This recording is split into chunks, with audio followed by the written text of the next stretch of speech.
Some people say, hey, why should MPs get these kinds of benefits? Civil servants have to work 20, 30 years before they are eligible for pensions. MPs need to only have served 2 terms before they're entitled to full pension. I would say one way in which I think the government can do more in terms of giving the public the confidence that government is actually one that is responsive and effective would be the area of digitalization.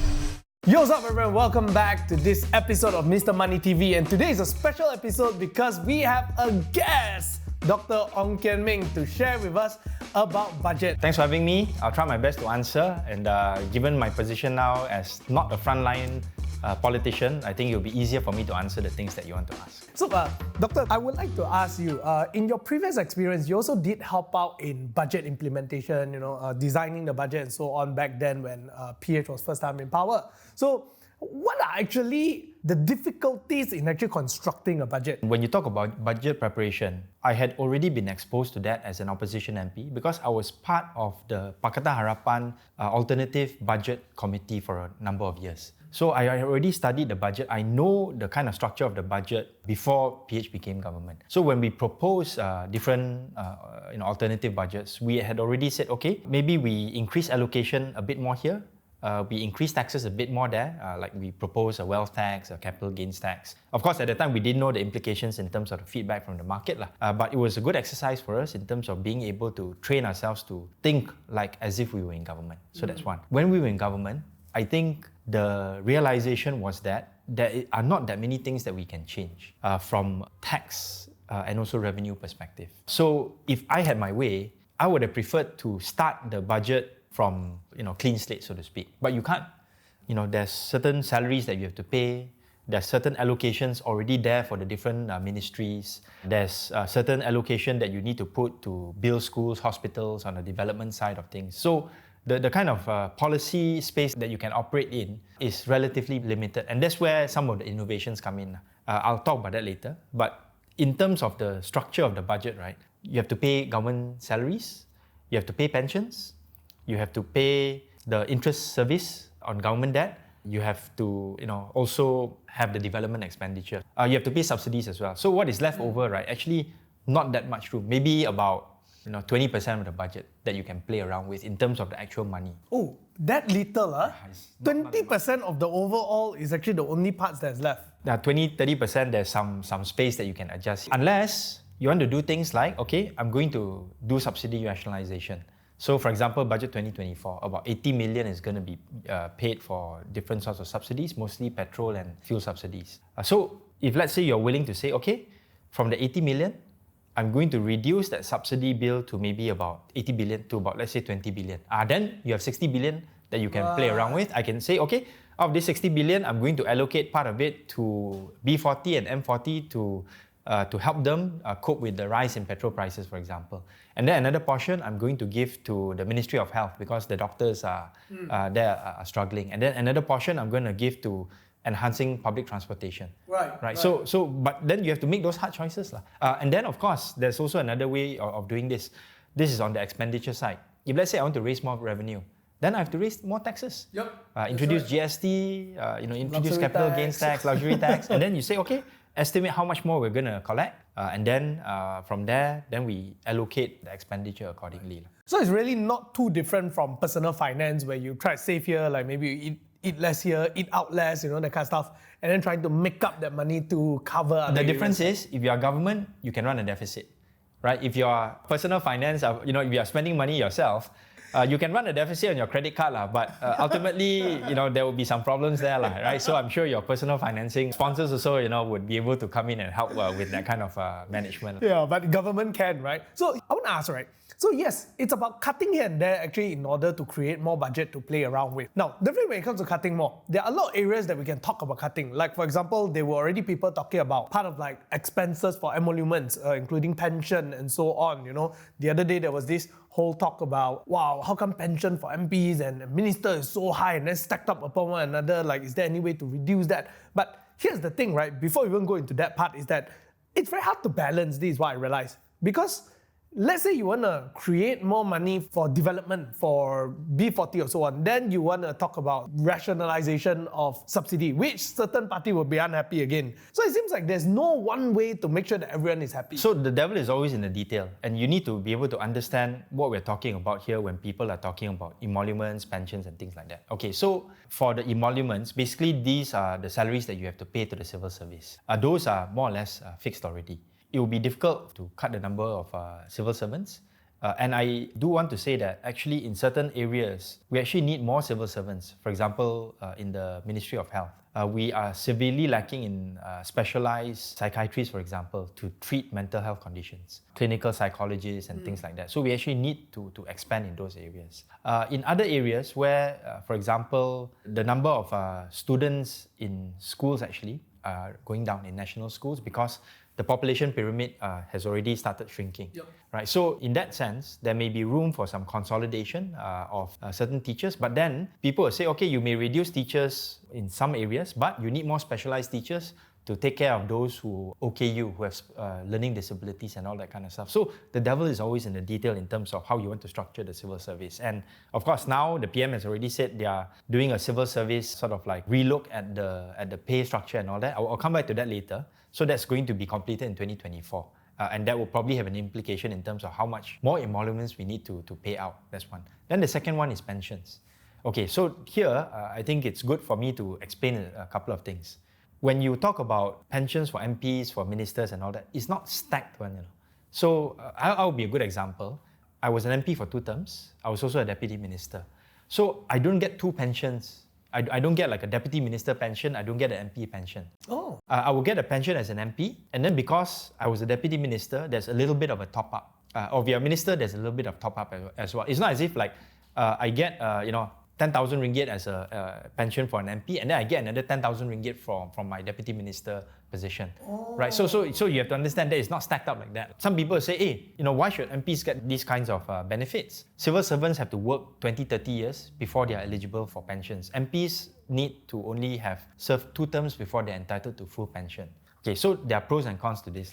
Not many people realize that MPs, once they retire or they get out of being an MP, there may not be that many career options for them. So if let's say you want to have a system whereby you can have good rotation of MPs, meaning fresh blood coming in to replace those who may be a little bit older already. If you do not have the pension, then MP will say, hey, I'm not going to leave my spot. I want to stay here until I'm like 70, 80 years old because I want to enjoy my salary as an MP. But if let's say you have that pension, then at least it is a way for them to exit and still have source of income. Plus, you have to remember, civil servants cannot be sacked on the whole unless they do criminal activities. But for MPs, right, they can lose at the next election. And there's no safety net, without the pension. Right? So I think even though people may not be happy with the performance of their MPs in parliament or in their constituency, I think these are some of the considerations that they need to be aware of. And at the end of the day, the pensions of the MPs actually, in the larger scheme of things, it doesn't run into the billions. Right, so you cut the pension of the MPs, it won't make a big dent in the budget. Right. So you need to look at other things. Oh, because I remember that time there was this article saying that the pension for MP comes up to about 2 billion ringgit. I don't think it's that much. Right, so it was an exaggerated number. Because the belief that I always had is always stacked upon stuff. So my imagination was that if let's say you're EXCO, you're MP, and then at the same time you're also special committee and so on, wow, then your pension will be like 100,000 a month. It's definitely not that. But to that point, if let's say you are a ADUN, that means you're a state rep, and then you are a MP, then you will get 2 pensions. One pension as an MP, and then another pension as an ADUN, which is why I think it may be a good practice, I think in general, not to say from ADUN you cannot graduate to become MP, or that from MP you cannot become an ADUN. I mean, some of my colleagues have done that, but I think it would be good for politicians to only have an MP position or an ADUN position so that they can focus on just one particular job. Talking about expenses of emolument as a whole, salary, everything, you have mentioned one thing, right? In government, there's no such thing as getting fired, unless you cause trouble. And here's the issue, means that expenses for salary will only keep going up. because what happened is that no one gets restructured, no one gets fired. Not so necessarily. how do we actually go about with this? So that's not a correct assumption, because if you have a situation whereby there are more people who retire than come in, Okay. then your civil service salary will actually, as a whole, your Stay emoluments will go down. We'll go down. Because you okay. have less civil servants as a whole. Right. The whole challenge of not being able to absorb those doctors who are contract to become full-time MOs, with the government is because they've done the calculations at the Ministry of Finance and they cannot afford to absorb all these doctors into the system, because there's not just salary implications but also pension implications. Right, so one way in which the government is discussing, one way to sort of balance this out is for new hires, put them on an EPF system rather than a pension system. So it's a defined contribution rather than a defined benefit system. But that will not be popular among the civil servants. As a rakyat, when I'm looking at the government, I'm looking at it as a whole. I see there are also a lot of pockets of departments that, in my opinion, looks like it's not that efficient. It's running on a lot of fat rather than running lean. Why can't we just trim here, trim there, trim here, trim there, and then group that money together, put it into where it's more essential? So I don't think it's a matter of trimming. I think it's a matter of redeployment. So if let's say you find that, okay, this particular department, there is some overcapacity, then you have to shift them to other places, because there are places that are under capacity. So for example, immigration at the border of Singapore and Johor, there are always lack of immigration officers there. But then there's the issue of whether or not you can easily transfer. So let's say if I have an excess of civil servants in, let's say, Kelantan, for example, would they be willing to be shifted to Johor Bahru to do the immigration job? Do they have enough people of that particular grade and also the training necessary to be able to do that job? So all these things are part and parcel of the need to sort of restructure the civil service. And I think I just want to add here, when the Prime Minister talks about restructuring the civil service, in terms of looking at the pay and whatnot, right? There are actually a lot of things that civil servants are not happy about. So for example, there are a lot of teachers that want to transfer from one state to another for whatever reason. I want to be closer to my family. I want to be in the urban area. You force me to be located in the rural areas, then you need to pay me more in terms of these kinds of hardship allowances. There are things like when I want to apply for study leave, right? What is the process like? Is there the budget for it? Promotion prospects. Are these promotions done in a way that's transparent, based on merit, or is it because you know these people, you suck up to a boss, that's how you get? So all these things are things that a lot of the civil servants actually are concerned about. Yeah. But unless you talk to them, you listen to their grouses, you would not incorporate this into the kind of changes that the Prime Minister has discussed so far. Right. So then here's the question, right? Even when you run a corporation, there is HR. Yeah, right? Of course. And our nation has a HR department. No. So for HR do we have issues, a HR department? it's JPA, Jabatan Perkhidmatan Awam. This is the HR unit for the whole of government, right. Not the Ministry of Human Resources. Right. Yeah. So the JPA will basically say, okay, I allocate you to do this, I change you from this to that, and then of course, this is where the role of the three wise men in the civil service comes into play. Do you know the three wise men? No. So the three wise men are basically the top three civil servants. They are the KSN, the Chief Secretary to the government, that's Tan Sri Zuki. And then you have the head of the civil service, it's called KPPA, who is in charge of the JPA. And then the third wise man is the person who controls the money, the Treasury Secretary General. So these are the people that would be able to structure and have some influence over what the civil service, the direction of the civil service. Right, right. So my question is, right, it seems like there's this JPA, there's this HR and kind of like the internal function of stuff like that. And there's also the politics there. There's the other side, and then there's the internal politics. Okay, very, very messy. But my point is that why is it after so many years, it seems like it is not effectively used? Therefore, there's this question about why not you make it more effective? No, so even in corporate, people complain about HR all the time, right? Okay, that's true, yeah. Right, so even in the corporate sector, there's issues with HR that you need to continuously improve. So I would say one way in which I think the government can do more in terms of giving the public the confidence that government is actually one that is responsive and effective would be the area of digitalization, right? So actually, if you look at the COVID experience, it pushed a lot of digitalization measures. Now you can actually send in your passport application online. Yep. Right? And then when they finish processing it, they will notify you, and then you go there, maybe wait 1-2 hours, you can get your passport. As opposed to going there, waiting, taking the picture, blah, blah, blah, and then you spend half a day, if not the whole day there.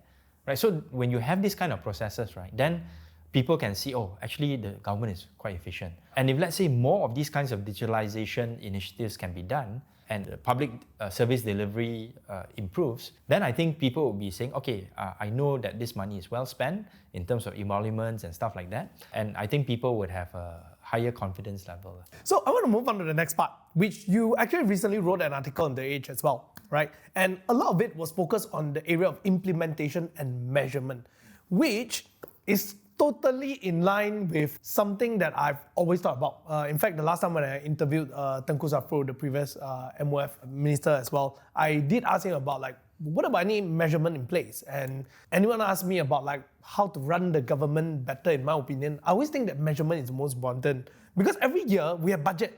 Go out, go out, go out, go out. But what's the result? After you allocate, then what? Is there anything that came out?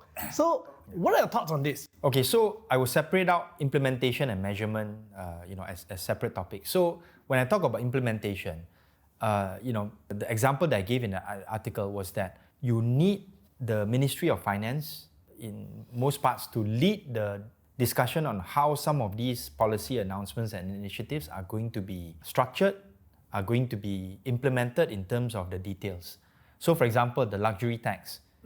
Luxury tax was already announced in the 2023 budget in February 2023, but it was never implemented this year because of certain reasons, MOF was not able to get that structure in place. That's only things that are under MOF purview. Same thing with the capital gains tax. I think when the finance bill comes out, there'll be more details. IRB has already given some indication on what will be inside, what will be not. So these kinds of implementation things are on the policy side. But even under implementation, you have areas where MOF is under control.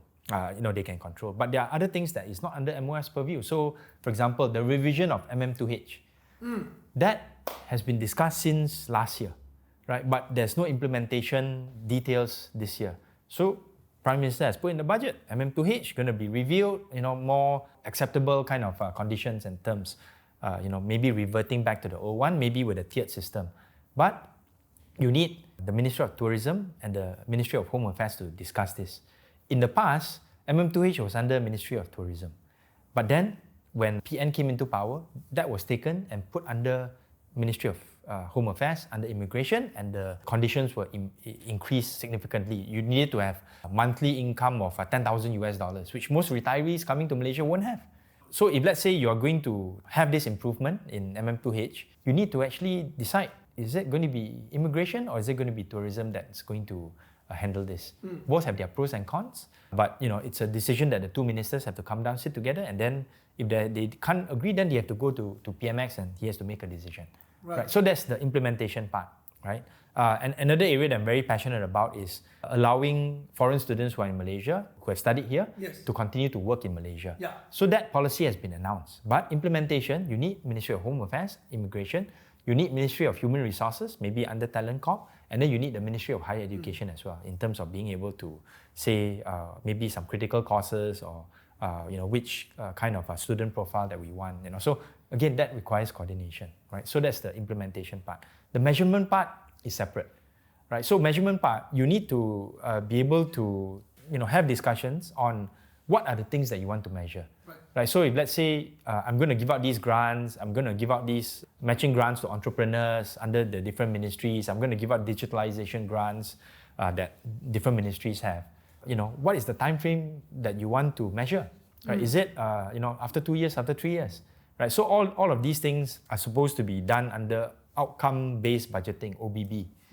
But again, it was never really put in place in a way that's systematic. Right? Why implementation seems like such a difficult issue? At the scale of a normal rakyat like us, we run a small company maybe, it is very direct. Either you're in charge or you're in charge. But in government, right, it seems like just to decide who make decision takes a long time. Then after that, how to implement it, the inter-department, a lot more complicated. Why is it taking such a long time? Okay, so here I think I want to highlight some of the challenges that are under this Madani government with regards to the specific area of implementation. This is something that maybe other people don't know, but the fact that the Prime Minister is also the Finance Minister put certain impediments and challenges into the implementation process. I was Special Officer to Lim Guan Eng for 2 months when he was Minister of Finance. and I was aware of some of the Ministry of Finance initiatives when he was the finance minister. So I can tell you the files that he has to sign as Minister of Finance, goes to 3 or 4 feet every day.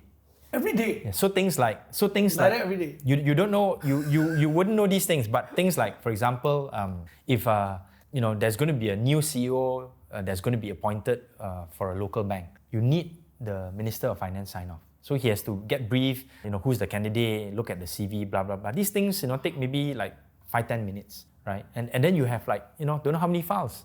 Things like, this tax exemption needs to be given to this particular company. It's going to be a complicated issue. You need maybe 20 minutes, 30 minutes for the officer to brief the minister. And these things would, on a daily basis, if you want to really brief the minister well, it would take 2-3 hours. So if you're the PM, do you think you have 2-3 hours to go and just look through all these files on a daily basis? And if you miss one day, then it becomes 6 feet off. and PM has a lot of other responsibilities. He has to travel here. I mean, he's in Saudi now. He was in New York. He was in China and all this kind of things. You gotta give it to him. He's the best salesman right now. Yeah, he's a very good salesman together with Zafro.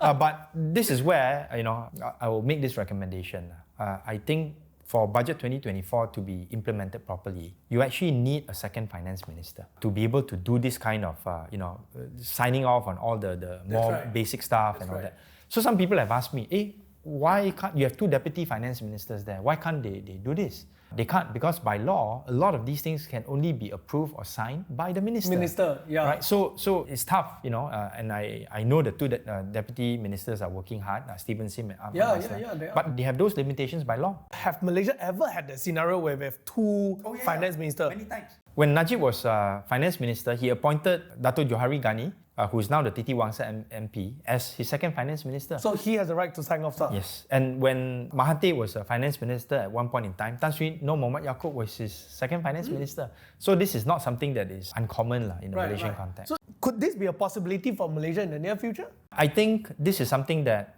I hope the PM is considering, but the challenge is, from a political standpoint, who does he want to appoint that he trusts and that will be politically acceptable? I think that is the challenge that Prime Minister is facing now. Yeah, it's a very complicated landscape. Yeah, so let's say if I were to ask you, hey, you want this job or not? How? Right? It's a tough job, right? True. Yeah. So not many people want that. Correct. So the qualified candidates, a lot of them don't want that job. And then you have maybe some unqualified candidates who want the job. I'd rather be in the back. I'd be your special officer. Can you ask me to sign no, right? Correct. So is once you are in that position, and I've seen Guan Ning work very hard in that position. It's a very tricky position, hot seat lah. True. That's why a lot of our viewers say, hey, Peter, you go and run. I say, no, thank you. I say, I do YouTube candy. No, if you run, it means that every weekend, you won't be here. You'll be in the constituency doing all the makan and looking at the drains and lights and things like that. Yeah. I sit here, do YouTube, I'm very happy. Then I invite people like them to come and talk. Well, now I don't have to do the constituency stuff, so at least I have a bit more time to exercise and come and talk to you. So now we know the difficulty of implementation, right? When it comes to measurement, you listed down quite a lot of stuff there. Like, what are some of the specific challenges that you see in terms of government putting up a measurement system? Okay, so the way the civil service works is that their KPIs are based on how much of the budget they can spend on the different programs and initiatives that are listed in the budget that are under the purview of each ministry. So the whole idea of outcomes is something that is almost an afterthought. Only with the exception of certain ministries. Let's say, my colleague Hannah Yeoh, she's measured by how many goals we get at SEA Games and Asian Games. Sometimes in a way that's not very fair, but that one is sort of like a more obvious KPI. But for a lot of other things, right, the public actually doesn't know what's going on.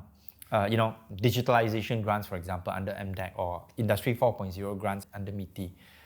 We were having challenges in terms of trying to get people to apply for the grants, right? So the focus at the time when we had this Industry 4.0 program was that we needed to get the money out, so to speak, to get industry to apply, and then we disperse the grants according to the terms and conditions. But later on, do we actually measure the effectiveness of the grants that have been given out? The answer is no, by and large. And I think this is something that is not easy to do because each grant, each program have their own unique circumstances. Sometimes you're not looking for the traditional ROI, right? So that's where I think each ministry will have to come up with their own KPIs in order to measure their own success, which is not easy. I agree that I think some of it memang is hard to measure. But in your opinion, right, what are some areas that you think, specific examples that you think can be done better? Okay, so I'm a board member now of the Malaysian Investment Development Authority, MIDA. So I think most people would know MIDA from all the announcements about the investments that have been approved, the billions of ringgit, that of FDI inflow and also DDI, domestic direct investment and foreign direct investment. But there's much less reporting in terms of how much of this gets implemented. Right, so the implementation rate is quite high, 70%. Now it's been increased to 80%. And I think more needs to be done in terms of being able to report the implementation of this. And also, I think it's important, for there to be some sort of media or marketing component to the results. Because after all, this is about politics. It's about trying to convince the rakyat that you're doing your job. In fact, you're doing your job well. So for example, let's say FDI comes in. Billions of ringgit going up to a factory in Kedah, for example. Have you seen, for example, government or RTM or the media channels getting permission and interviewing the staff there to say that, hey, after this investment come in, what is your salary? And I can tell you for a fact, the average salary for workers from the manual all the way up to the professional level working in MNCs that have this FDI come in is much higher than in a non-MNC kind of a setting. Right, so that's one thing that needs to be communicated more and say that the implementation of these FDIs result in these kind of good quality jobs. And then also on the DDI side, some of the DDI that are plugged into the FDI inflow. So for example, First Solar comes in with a new investment. This domestic company is supplying services and also supplies to this First Solar. Then they are also able to benefit from the FDI. And because of a lot of competition happening in Kedah and Penang, they will be able to pay their workers more. So why not interview them and say, hey, what's the situation? Of course, some of them also have their own struggles when the times are not so good. But generally speaking, when more and more of these kinds of investments come in, it is good for the economy, it is good for the workers, and it's good for people who are operating in the ecosystem and the supply chain. Before we end this topic today, right, just one last thing to ask you. Out of the budget 2024, what is one thing that you look forward to? And another one more side of the question is, what is one area that you wish you can contribute more or be involved more? Okay, so my answer to that is actually the same thing. And it's an area where not many people pay attention to and not many people have raised up, which is the announcement by the Finance Minister and the Prime Minister that the National Digital ID project will be expedited and that it will be carried out under a unit called GovTech Nucleus. So this is, I think, a very exciting project and we've seen the effects of this kind of National Digital ID in places like India and Singapore. So for Singapore, their SingPass, which is their National Digital ID, they're using it for not just delivery of government services, but a lot of private sector initiatives are also tapping into the National Digital ID ecosystem. So for example, your eKYC becomes much easier so that financial institutions are able to access your financial records with your permission, and then they can process your credit card application in 3 minutes rather than 3 weeks, right? So that's something that I'm excited about, and I hope I can give inputs in terms of the people who are operating in this ecosystem, and I happen to know some of them. Right.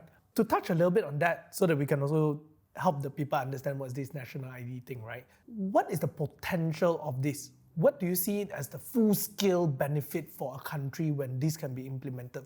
It means that the kind of information that people can have access to, both from public and private sector, and also services, is almost unlimited. So, for example, now we can apply for passport online, right? But imagine if, let's say, I can use my phone to key in the details, take picture, all that kind of stuff, and then using the National Digital ID ecosystem, they will be able to send you reminders. Hey, your passport is going to expire in 6 months' time. You should go and renew it. Same thing for your driver's license. It's going to expire in 6 months' time. Send an alert to you to go and apply for a new one. And then when you apply for a new one, you can do it on your phone app, right? So then it becomes a one-stop center instead of having 20 apps there, the quality is not so good. Everything is sort of like tied into that ecosystem, and even the private sector can come in. And this is not just for individuals, but also for companies. So your company will also have your company digital ID that your selected number of staff can control, and then they will also be able to tap into the different services that the private sector and also the public sector would want to provide to companies. Right, so I think this can be a big game changer. We've seen a lot of these kinds of new applications come out from Singapore, and I think this is a good place for Malaysia to work together with Singapore. Their GovTech Singapore, which has 4,000 workers, 1,000 over software engineers, to be able to learn from what they've done and to be able to grow that national digital ID ecosystem in Malaysia.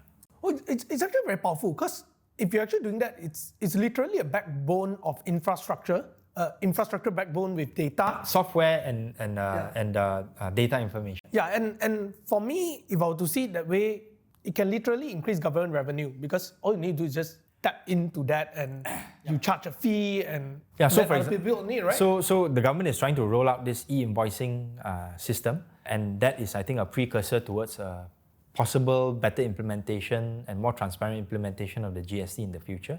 But with this national digital ID that applies to companies, then you are able to have these e-invoices that is tied into the company that will facilitate, for example, GST refunds, if let's say they want to implement that later on.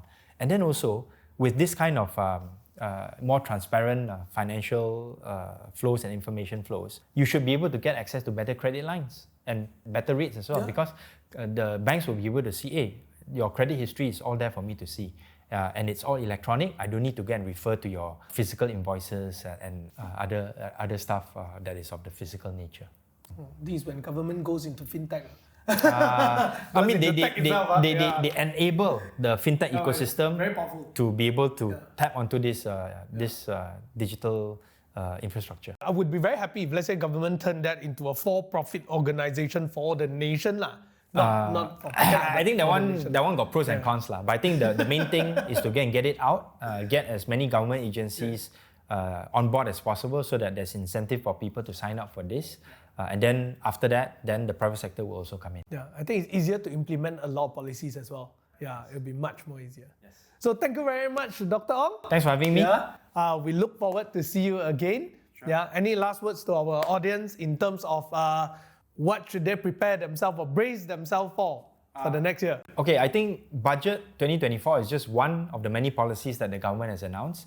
I think, like I said, the devil is always in the details. So look for proper implementation and proper details to be announced by the government, not just for the budget, but for many of the other initiatives, such as the new industrial master plan, the national energy transition roadmap, the hydrogen master plan, to see how these plans can be executed in ways that would benefit you in the short as well as long term.